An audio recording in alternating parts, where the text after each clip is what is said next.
Vedelgaasi ja kütuse käitlemisel kehtivad kõrged ohutusnõuded. Just sellistele nõuetele vastab Metroteki lahendus, mis mõõdab vedeliku taset keskkondades, mida iseloomustavad võtmesõnad kergesti süttiv ja plahvatusohtlik.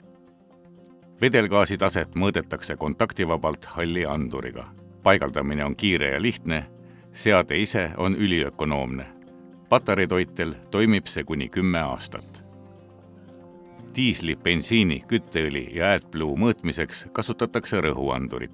Rõhuanduri paigaldamiseks puuritakse mahuti kaande 1 ja veerandtolline ava, läbi mille uputatakse mahutisse rõhuandur. Muus osas on kõik sama, seesama seade ja patarei.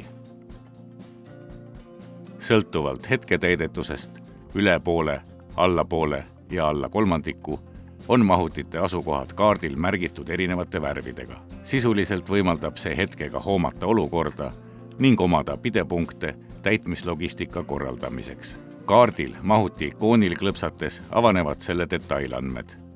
Kasutaja näeb täismahtu, hetketäidetust ja patareipinget. Sõltuvalt viimase päeva tarbimisest annab süsteem prognoosiaja järgmiseks täitmiseks. Perioodiliselt registreeritud näitudel põhineb analüütika.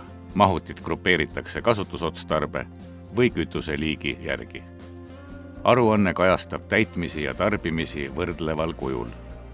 Hiireklikk tabeli tulbal reastab nimistu ümber kasvavas või kahanevas järjekorras, tuues esile suurema tarbimisega või sagedamini täidetud mahutid. Hiireklõps tabeli real avab tarbimisajaloo päevade lõikes koos alg- ja lõppjääkidega. Detailaruanne on eriti sobiv eeskätt kliendile. Periood on vabalt määratav vastavalt soovile, kas lühem või pikem. Graafiliselt on esitatud tarbimisajalugu, sisse tangitud mahud kuupäevaliselt ja kellaajaliselt. Tarbimisväljavõtte päevade kaupa koos alg- ja lõppjäägiga. Kokkuvõtvalt, detailne ja arusaadav. Kütuse tarneprotsess on muutunud läbipaistvaks. Klient näeb seda, saab ise hinnata ning on rahul ja tänulik. Võitnud on kõik.